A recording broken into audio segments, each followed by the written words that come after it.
of Human Resources at Barreau Inc. And you'll have to ask him what Barreau Inc. is all about, what that means. It's a unique intelligence company helping several Fortune 500 clients generate significant savings in the sourcing and procurement departments. He is Human Resources function globally and responsible for setting up world-class HR practices in the organization, as well as formulating and executing the HR strategy in alignment with the organization vision and goal. He's culturally sensitive and cutting-edge visionary with an extensive experience of over 9+ years. He's also the recipient of the prestigious HR Leadership Award at the Asia Pacific HRM Conference held in Bangalore in September 2010. Please join me in welcoming Saurabh Nigam.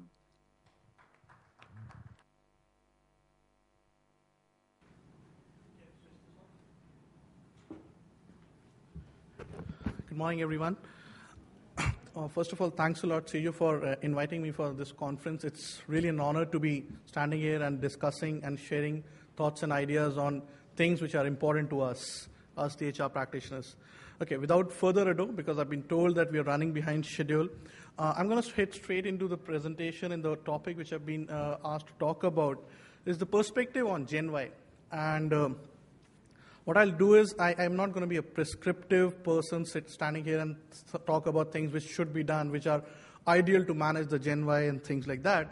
But what I'll do is, in the next 35-40 minutes, I'll talk about some of the experiences which I've had in the last 2.5 years managing HR for an organization which has about 95% of the people from the Gen Y workforce.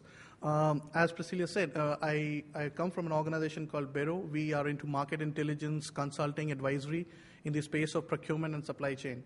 We are a fairly young organization, 6 years old, and we are even younger as when it comes to our people. Right. So some of the things which we have done, when I joined this organization about 2.5 years back, we had an attrition of about 42%. Today we are running at about 17%. So we've done few things which I believe have worked well for the people of the organization. It has resonated well. I'm going to talk about that. I'm also doing a research on this particular topic for last 1 year, so I'll also share some of the insights, some of the things which I have researched on and share with the audience out here. At any given point of time, if you have any questions, if you want to add on to some things which I have talking about here, please feel free to do so. It'll help me in my research as well. Now, before I kickstart the presentation, about a month back, I was at Singapore attending another conference like this, and I met a delegate from UK out there, and he shared a very interesting story. He mentioned that his grandmother is still alive, and she's about 94 years old. And then he said, when she was born in 1914, the average life expectancy of a woman over the world at that point in time was 47 years, right? So just think about it, and it set me thinking that particular lady, and I'm sure there are many more such across, has already doubled the life expectancy which was there at when she was born, right? 47 to 94. And think about it. I mean, there are multiple reasons why that has happened. I'm not going to go into it, technological advancements, medical sciences, and whatnot. But if you were to just, hypothetically, if you were to extrapolate, today's life expectancy, average life expectancy is about 70 years, right? So if you were to just extrapolate, there will be a time, or there can be a time, when we'll have people with 140, 150 years, right, of age. Can be possible.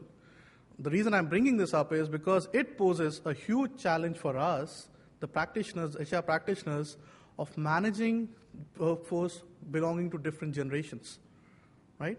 And that's the context I want to set because that's pretty much from where this entire thing of how do we manage Gen Y, how do we motivate, attract, retain them comes in, right?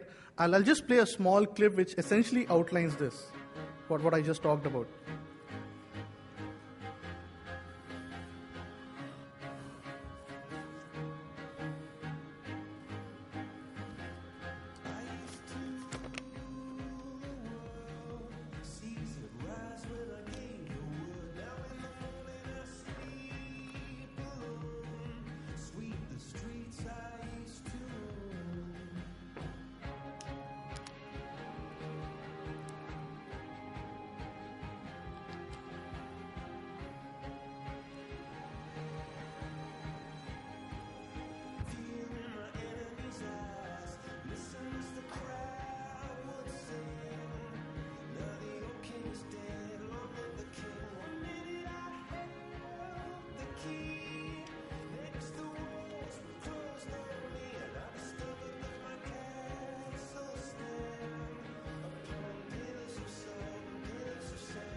Right then. That's exactly what I'm going to be doing for the next 35, 40 minutes. This is what my agenda would be.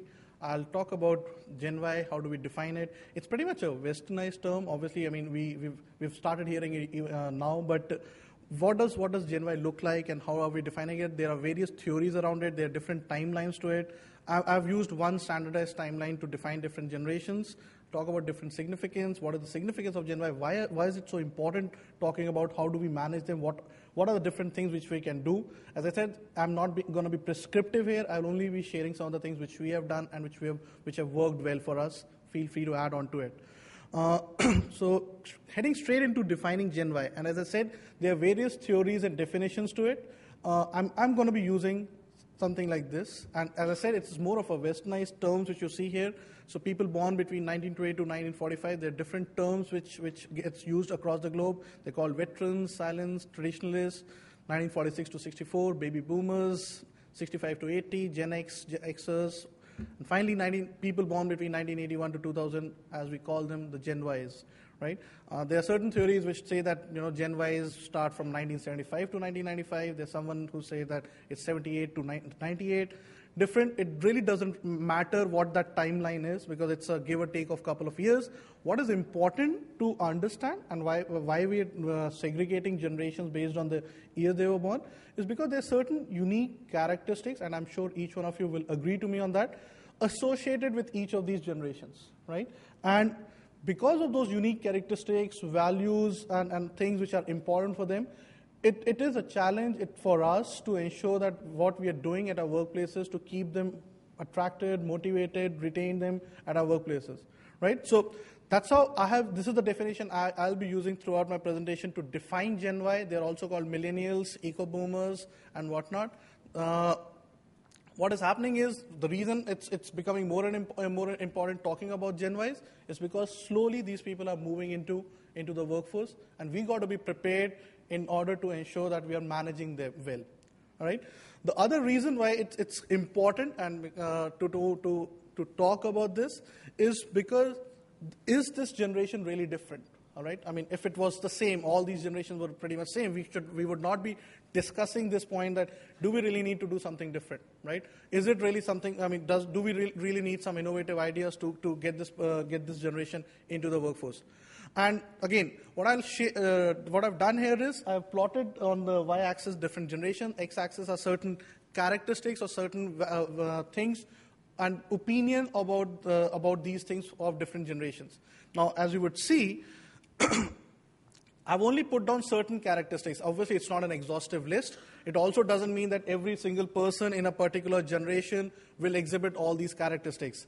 What I've only done is, based on my research, some of the characteristics or some of the views and beliefs of each of these generations across things like work ethic and values, how do they look at work, how do they communicate, what is their opinion on feedback and rewards, what actually motivates them, right? As I said, it's not really an exhaustive list because I could not have put an exhaustive list on one slide. But important thing to note is, and let's pick up things like, work ethic and values. And if you really go from bottom to up, you will see there is a significant difference in what is being valued across generations, right? And so if it was hard work and people respecting authorities for the veterans, if you really move up the value chain and if you really look at the Gen Ys, they can multitask. They have the tenacity to ensure that they get the work done. They are highly, highly goal-oriented, and I'll talk about this as I move into the presentation. Similarly, if you really look at the communication, the veterans believed in formal memos. There has to be a memo written, documented, sent out. That's how we will communicate. A letter needs to be written. Baby boomers, more in person, talk, right? And similarly, as we move forward, today's Gen Ys, internet, email, chats, BlackBerry messengers, and whatnot, right? You take that away, possibly the generation would not know how to communicate, right? So there is a difference. The point I'm trying to stress here is there is a difference there is a significant difference as we look at different values associated by different generations, right? Message, what motivates these people now, right? If it was for veterans, it is that your experience is respected. You go to a 70-year gentleman and tell him that, sir, 30, 40 years of experience in army, armed forces, or whatnot. really value your experience. Please come and deliver a lecture on leadership. That's what is going to motivate that person.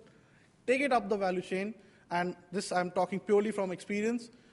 When we were about 100 people strong in my organization 2.5 years back, and we were to suddenly ramp up to about 500, we realized that it's not going to be easy only talking about money, right? And that was what was being discussed, because we did not have a brand, right, in the industry. It was a fairly new organization.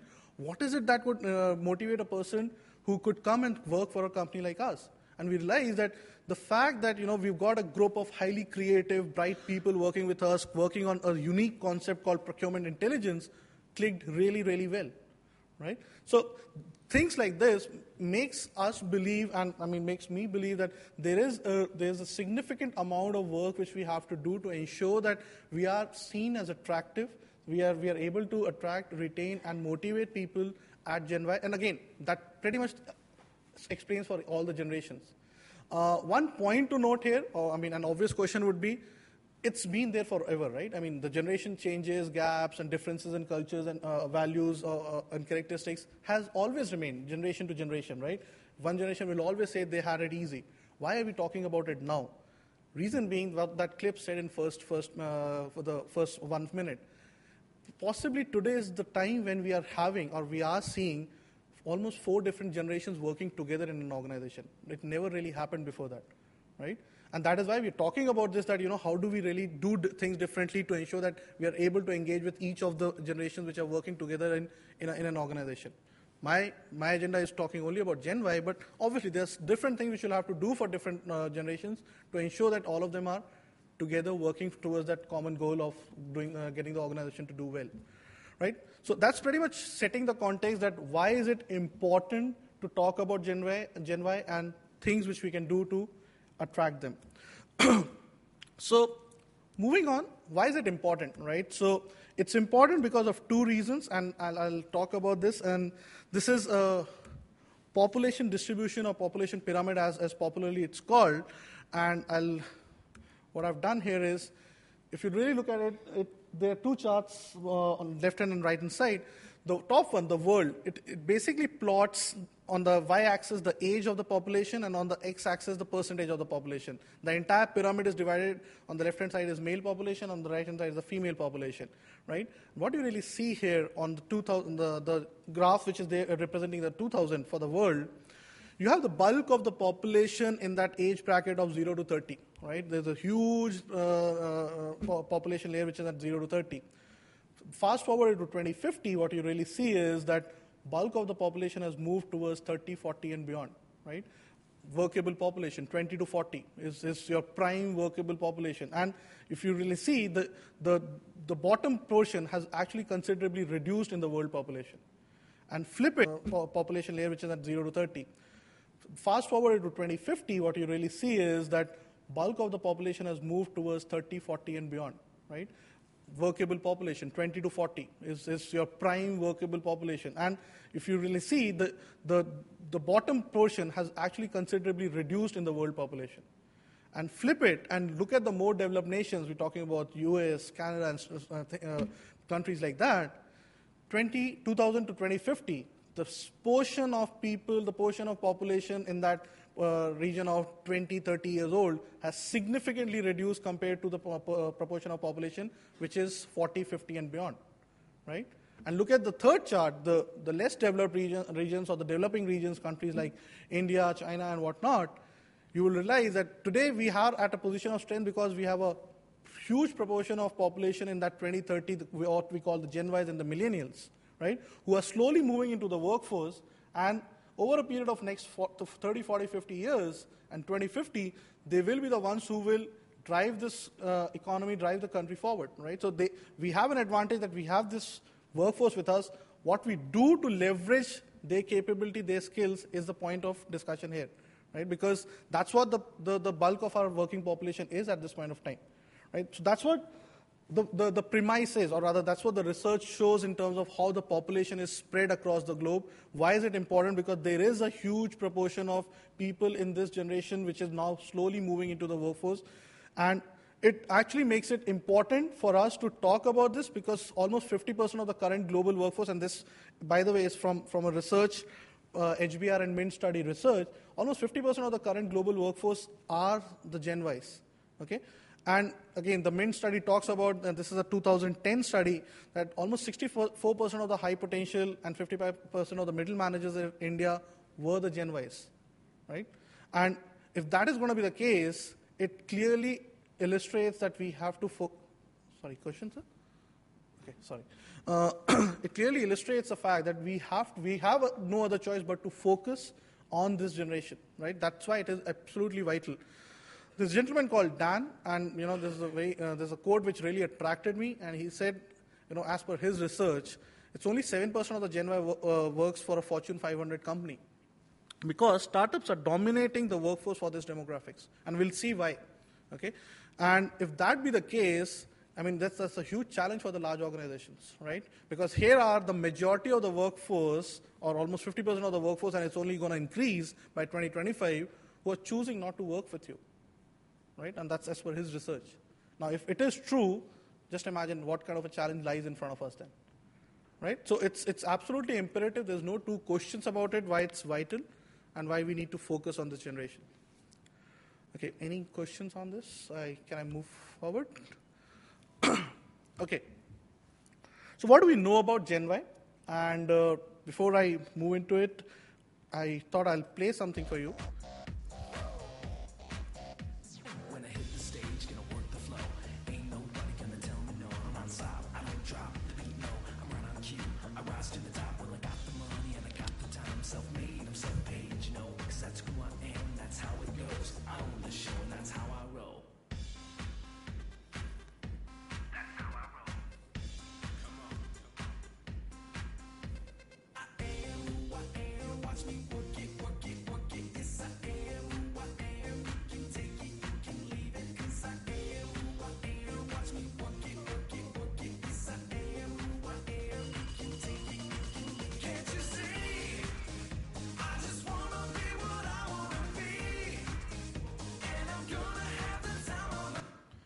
Okay, small clip talking about what Gen Y is and what it is.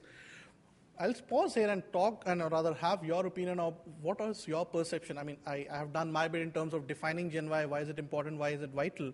I'm sure each one of you in your businesses, in your roles, have or are encountering Gen Ys in different ways. I'd like to know from you, what are your perceptions about it before I actually get into my slide? Anyone, if you can help me out. Go ahead.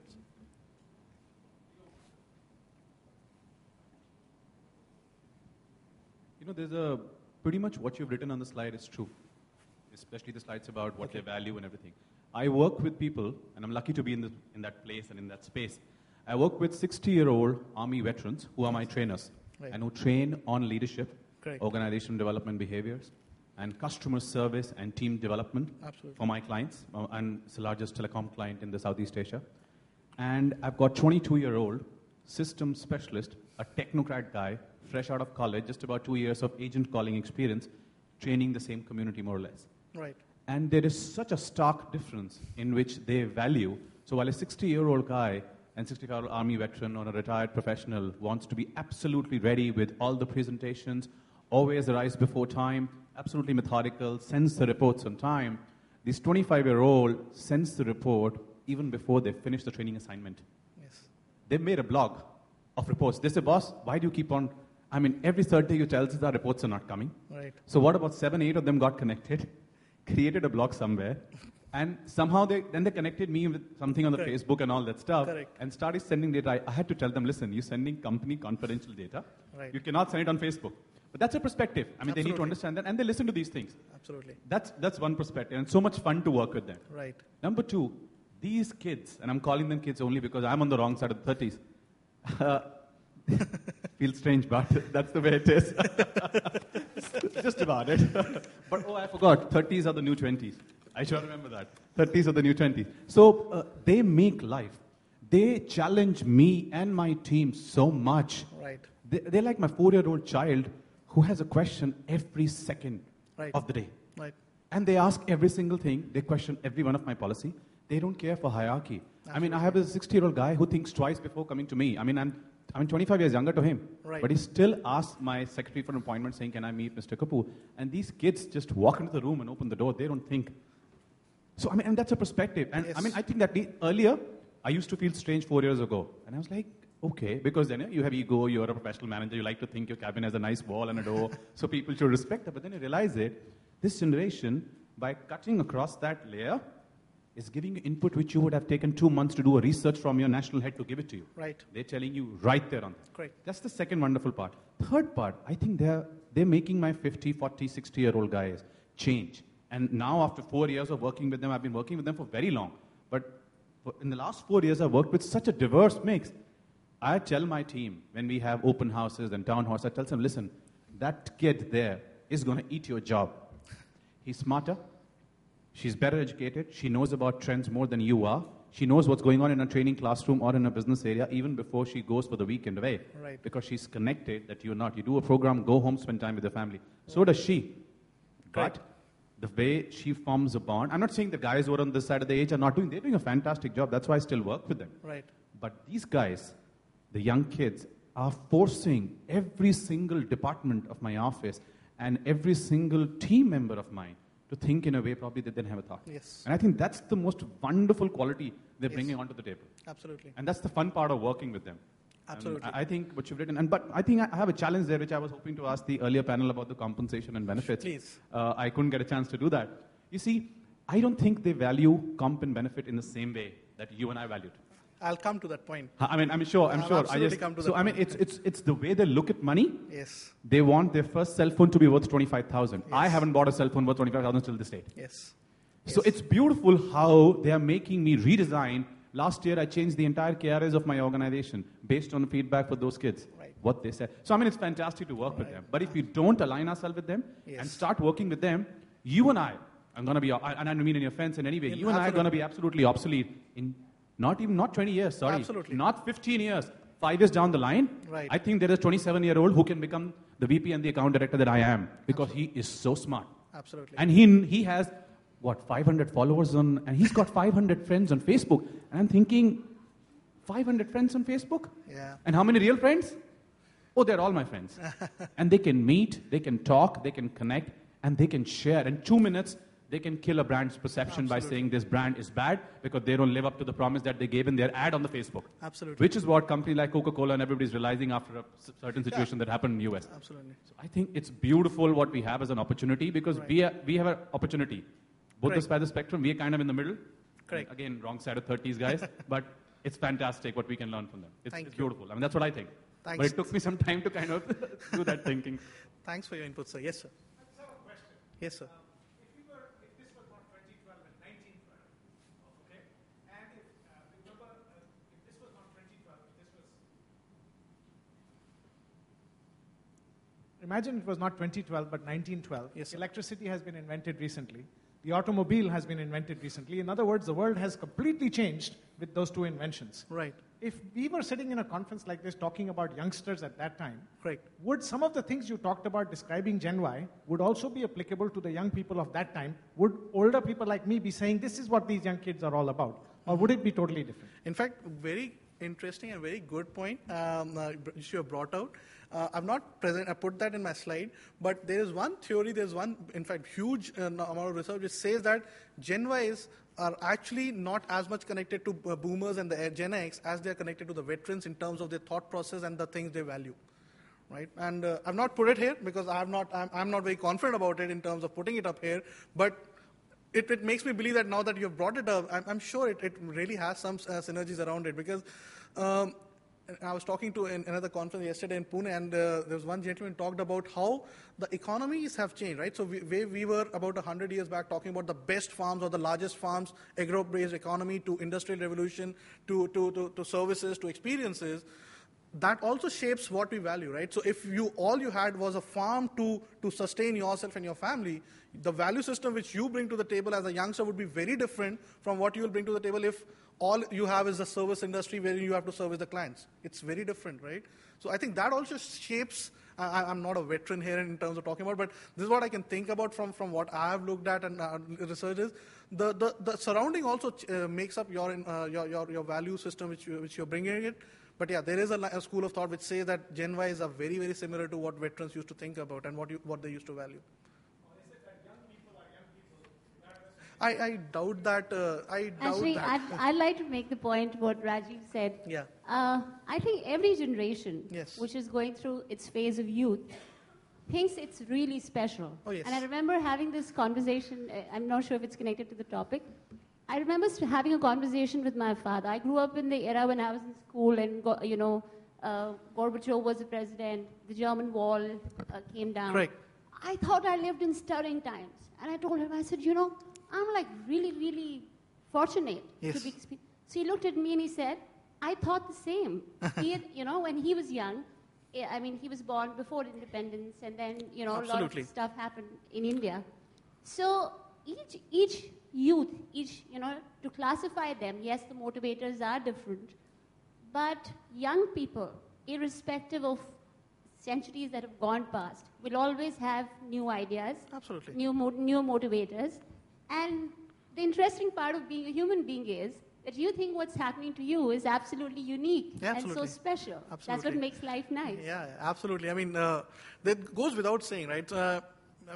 Talking about my dad's generation, my father was in army, and till today, his biggest grudge is that I sleep till 8 o'clock in the morning because for him the day starts at 4 o'clock with a jog of 10 kilometers every single day, even at 60, right? And that's what his value systems are, because for him, a job in army was a prestige. Till today, when he talks about his days in army, 35 years in army, for him, the fact that he was at the front, he had seen wars, he has fought wars, and done something for the country.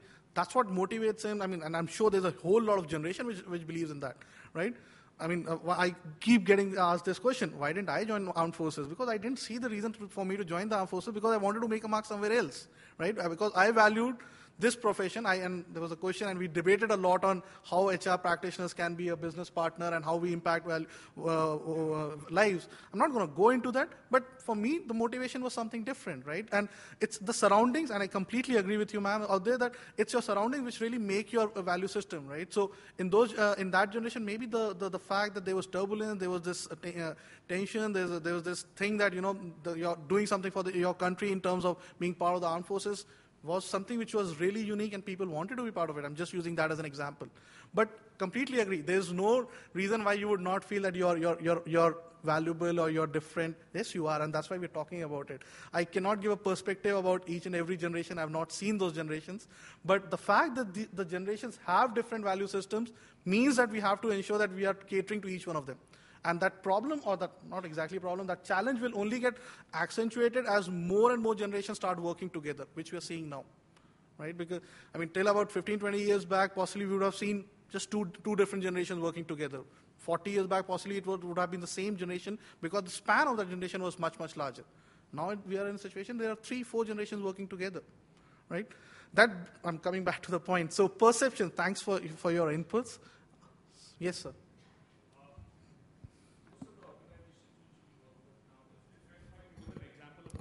Current organization, Sure. we have an age group of 23 to 25. That's 95% of our employees are, Yes. as I was just chatting with Yes. you some time Yes. back. And we have another Oberoi group of hotels, which is in Nariman Point, which has an age group of somewhere around 45. That's the average age which we have over there.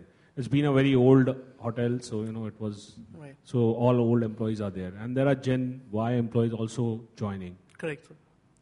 What happens to the discipline of with the Gen Y people? Gen X people are already disciplined. They come on time, all those things. Here I have another challenge which is there. I have all, Gen Y who's there with the age group of 23 to 25. Correct. When they are workaholics, you talk about workaholics, and here they want work-life balance and other things. Correct. And that's a big, huge challenge which we face in our day-to-day activities which happen in the office. So, Right. Can you just throw some light on that? Absolutely. That's the reason why I've carefully worded this slide on perception. And I want to ask you, how many of you at some point of time have thought any of these things about Gen Ys? Any of these things? Now, they're spoiled, they're lazy, they have poor work ethic, possibly what you're hinting at in terms of late comings and whatnot. They have very little respect for authority, what point you mentioned. They have unrealistic expectations, a 40% hike every single year, every 6 months possibly, and they lack social skills. Can you raise your hands? How many of you have had this view or one of these views about Gen Ys at some point of time? I'll be surprised if you've not had this view, right? Right? All of us, right? I'll be surprised if there are people who've not had at least one of them. At least one of them, right? To me, these are all wrong according to me. And I'll talk about each one of these in little bit in detail because I'm running short of time. Spoiled, right? And we say, why do we say them spoiled? Because they have luxury of having too many choices. Think about it. These are people, Gen Y are the people who have been brought up by parents, and I'm sure a lot of people, some of the delegates have their kids in Gen Ys. We have brought them up, for right or wrong, that I cannot comment on that point, but we have brought those kids up in an environment where they were protected from any kind of failures, right? They have not seen failures. I'm not generalizing, but majority, right? We told them they are special, right? Right? We gave them trophies, we gave them clothes, for a participation of a certificate of participation, a trophy for participation, protect them as much as you can and, send them to the best boarding schools, get them a bus, get them a bike when they reach 9th, 10th standard, and then we say that they're spoiled. Right? So, I'm not questioning or debating, but where does the responsibility lie is the question we need to ask ourselves. Okay? Lazy, right? How I see it is, and I get to hear this from a lot of my managers, is that, these guys are lazy. They get to do the work I give them a project for 4 weeks. They will not do anything in 3 weeks' time. They'll finish it off in last 1 week. My question to them is it good or bad? Right? We do a lot of research and analytics. These kids are so very well connected with experts and suppliers and panels across the globe and talking to CEOs and VPs. We could not have even imagined getting connected to someone like that. And they connected with them on LinkedIn and Facebook, and they're so confident about doing things faster because of what they have in their hands. So is it right to call them lazy? Is a question to ask, right? Poor work ethic, and it stems from the previous point. Just because they are, they have the, skill to use technology for their advantage, and they use it very, very well, as you pointed out, right? Right? And does that mean that they have poor work ethic? Yes, for them, and this is again, I have interviewed and got responses from close to about 2,000 odd people from different organizations. For them, flexibility is extremely important because for them, work is just a means to an end. For a lot of us, work or getting a job in a multinational company or getting into armed forces or whatever it was the end in itself. Getting a job in a government for some of the older generation was enough. That is it, that we have arrived in life.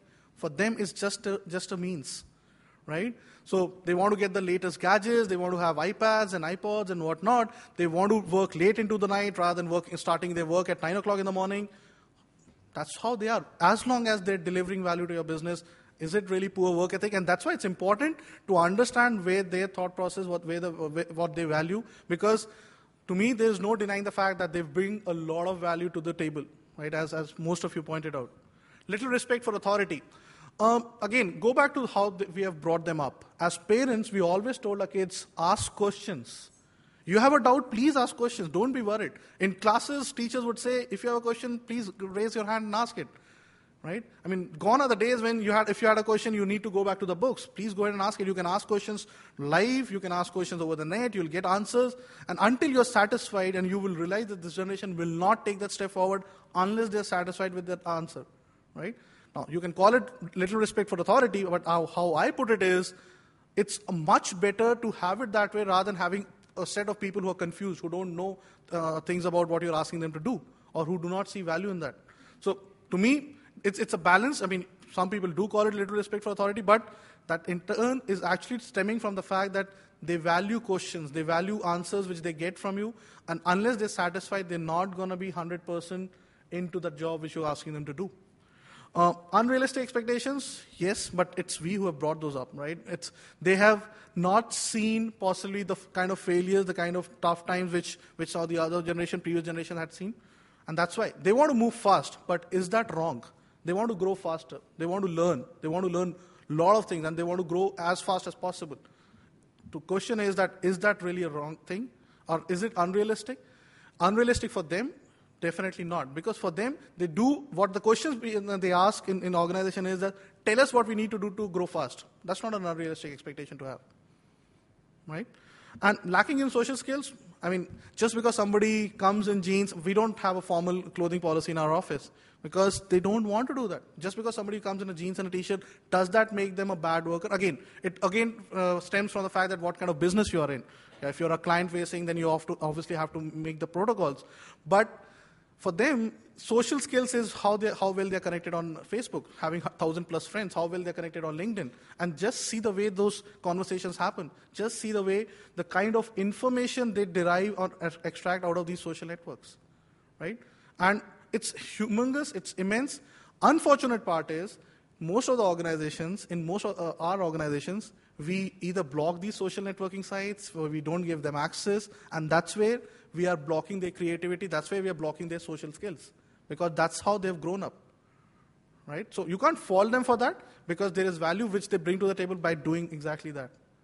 And if you've not seen it, try doing it. You will see what kind of value they can bring to the table. So these are the perceptions I feel. Again, I'm not, as I said, I cannot be prescriptive out here, but think about it. I've just put my points forward. If you disagree on that, I mean, I feel free to do that. But to me, each of these things is something which we have created based on our own experiences, right? Take one step forward and think from what we have provided to this generation, what they have seen and what they value and what they bring to the table, and you realize that we can harness each of these things and turn it into a strength from our people. So some of the characteristics, and we have talked enough of this. So they're young, smart, self-directed, seek real big advancement opportunities, highly tech-savvy. I mean, I could not emphasize much on this. Multitaskers, give them 10 different things, they will get those 10 different things. They will figure out how to manage those and they'll get it done. They're highly, highly results-oriented. You got to give them that goalpost. And if you tell them 10 days, they'll show you a way to do it in 7 days. That's what they are. Again, not a comprehensive list, things which I have seen and I believe in. So what are the typical Gen Y wants? And I've just put it down here. From their boss, how well can I navigate the career paths which you have defined for me? What are the things which I need to do to move that career path, and how can I move as fast as possible? As a boss, if you're not able to give that direction or that line of sight to your Gen Ys, he or she will feel disconnected with you, right? You need to provide a straight feedback. They do not understand any other language, right? So if it's a good job, it has to be said as a good job. If it's a bad job, say it's a bad job and why it's a bad job. It's very, very clear and cut straightforward there. They do need a lot of mentoring and coaching. They're young. They're just moving into the workforce. They have a huge passion for learning. You keep those people, keep Gen Ys static in their work roles for a period of 6 to 8 months, take it from me, there will be attrition. They need to see continuous learning opportunities in their roles. I have an HR budget out of which 30% of my HR budget is focused towards training and development, specifically because of that reason. They need flexible schedules. There is absolutely no two ways about it. We have a flexible policy wherein a person can start his or her day anytime between 8 a.m. to 12 noon. And believe me, it's not as if all of them want to start their work at 11. There's a section of people who will come in at 6:37, do the gym, and start working at 8 o'clock so that they can leave at 5 o'clock and play their game of football. It's important for them to do that. And you need to give them that flexibility. If you tell them, come at 10, go at 7, it does not work. It really does not work with them. From their company, continuous development, skill development. If an organization cannot focus or give them that continuous skill development, it will falter. I mean, they will look for opportunities at organizations wherein they can find that. Somewhere down the line, there's an answer to that question that, is it only compensation which drives them? Probably not, because we are not the best paymasters. By far we are not. We are a fairly young organization. We cannot be the best paymasters. But do we have strong values? Definitely. We instill in a confidence in them that they spend 2-3 years with us. They will be one of the best in class advisors in the space of procurement in different categories. And we do different things to ensure that they do it. Right? Customizable reward package. For them, rewards have to be instantaneous. You cannot be talking about, do this for next 12 months. In April, we'll give you, or 1 year down the line, we'll give you your variable pay. Yes, sir, you 5 minutes? Okay, thanks. think that's what it is. Learn, I've already talked about different learnings. It's not just about technical skills. They want to learn about leadership, how do you manage teams, things like that. Things I've already talked about, providing them mobility options, flexible schedules, and things like that. All of this, how do we do it, is something which you have to ask yourself in terms of being HR practitioners. Okay, I'm going to skip that. So how do you attract Gen Ys? Some of the things. Nurture a corporate culture which is focused towards continuous learning and growth. Okay, and growth necessarily does not mean a promotion or a comp hike. Okay, growth for them is learning new skills. Okay, learning new technology, learning new commodities, learning new research areas. As much as learning you can provide, I think that culture of learning is extremely critical for this generation. Job flexibility, I've already talked about. You've got to give them challenging work. They will not sustain in an organization which is giving them a monotonous job. There are various ways to do it. I'm sure each one of you are aware about it, whether it's job rotation, giving them extra responsibility, making them a part of a task force, giving them the responsibility of CSR, giving them some employee engagement activities to run in the organization, multiple ways. But you have to showcase that there is enough and more challenge and new things happening in the organization frequently. Advancement opportunities, already talked about. You have to give them recognition. I mean, I talked about these people have grown up with a lot of applause and recognition given to them at every point of time in their life. You come first in KG, you get a trophy, right? So they cannot do away without having recognition for the work which they do. Entrepreneurship programs, they want to start something of it. They would like to see things which they can create on their own. Give them those opportunities. It can be as simple as starting a CSR initiative for the organization. It can be as simple as doing an employee engagement activity or initiative. But they would like to spearhead something of their own which they can call their own. That motivates a lot to them. Okay, I'll come possibly to one of my most important slides, how to motivate and retain Gen Y. And this is a very, very, very interesting study done by McKinsey, and it talks about non-financial motivators versus financial motivators. And I'll just talk about that. So this is based on a survey which was done across some 1,100 executives and managers. What you see on the top are some of the financial incentives, performance-based cash bonuses, increase in base pay, stock-based options and all. The bottom you see non-financial incentives like praise and commendation from managers, attention from leaders, opportunities to lead projects and task forces. And they were asked the effectiveness of each of these financial incentives, financial and non-financial incentives. As you would see, majority of the people have rated non-financial incentives as more effective than financial incentives, right? As this is just a survey. The interesting part is the next part. The next part talks about how frequently do you use these incentives. And you would see that even though the respondents are saying that effectiveness of non-financial incentives is higher than financial incentives, when it comes to usage, they're still using financial incentives versus non-financial incentive. Right? Paradox. And I'm sure it exists in a lot of other organizations, a lot of the organizations which we represent as well. The question is, how do we move from there to there? Right? We do agree that it is effective, but how can we manage that? How do we manage the balance is a question we need to ask ourselves, right? There's certain others as well, what we can do for the Gen Y, offering perks, fun at work, flexibility. You got to be absolutely explicit about career path. There cannot be any dichotomy out there. You got to give them the freedom to innovate, right? I mean, we are in the field of research and analytics. Possibly it's very easy for us to give them that freedom compared to some of the other businesses. But we need to find a way in terms of for them to think on their feet, think and innovate. Training opportunities, collaborative workplaces, they enjoy working in teams. Okay, and we've seen that enough. For our line of work, pretty much all the projects are individual projects. You write reports, you advise clients. Even then, we ensure that we have things like case defenses. We have things like wherein you get reviewed by a peer. There's collaboration team wherein you do brainstorming sessions before you start on a project. They enjoy doing that. Find opportunities for them to bring them together, think, because they want to learn, as I said in my previous slides. And for them, learning is not just from the internet or the secondary researchers. For them, learning comes from talking to other people as well. You cannot be harsh. That's I realized in the last 2.5 years. some of the things which we changed in terms of our management practices and how we used to do the performance reviews.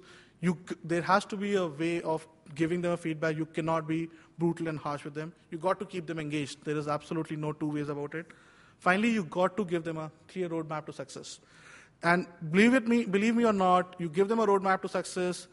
If the guy is good and if they are good, they will crack that in lesser amount of time than what you give to them. That's how they work. That's what motivates them. That, how can I beat that expectation which is given out to me? But that expectation has to be set by us. That's important. So what can we do? Some ideas which we have done. We have a concept called performance previews in my organization rather than performance reviews. Okay, I'm not saying the performance review doesn't take place, but we focus a lot on performance previews, which happens at the beginning of the performance cycle. Sometimes you can call it a goal-setting exercise as well, but we do this every quarter. So every quarter we bring the teams together on an individual basis, talk about the goals which we have set out, and how are we together going to achieve those goals? Together as a manager, as a research associate, what are you going to do, right? And then we give them the freedom to talk about, okay, I'm going to do research in this different ways. I'm going to look at some different methodologies. I'm going to look at different sources. We plot that, we jot that down, keep it in their performance files. When the quarter ends, we again go back and again do a preview that this is what the goal is. These are the things which we had agreed upon. Where are we? How have you done all these things? Or is there something else which you would like to do? So rather than just looking back in terms of what has happened, we try and look forward, and it has helped a lot. You got to be a coach, and this I'm not talking from the perspective of being a formal coach and a mentor, but they need that constant intervention in terms of help and guidance. You got to give them public recognition. So we have a lot of the rewards and recognition schemes which we do right there inside the office rather than just the town halls which we conduct once in quarter. But so we have awards like knowledge contributors, we have awards like service champions, we have a lot of focus on thought leadership, so we recognize people who go out and write articles in journals, go and speak at conferences, and we do recognition then and there inside the office, and helps a lot in terms of getting the value out of them. And that feedback has to be ongoing. It relates with that performance preview. We used to have a 1-year performance review cycle. We have changed it. We do it every quarter. It's a little tedious, but we have built systems and IT systems around it, which enables us to do it. It's not impossible to do. There's a lot of times we hear that doing half-yearly or quarterly reviews is a tedious task, but there's a lot of value in doing that, according to me. Okay. So in conclusion, this is what I would conclude. Gen Ys account for almost half the workforce today. They need recognition, learning, growth. We need to look at some of the management practices and policies which we have been following to cater to their needs, because ultimately they are here to stay. We have to cater to their needs and ensure that they're productive and they add value to our organizations. Right? Thank you. Thank you very much.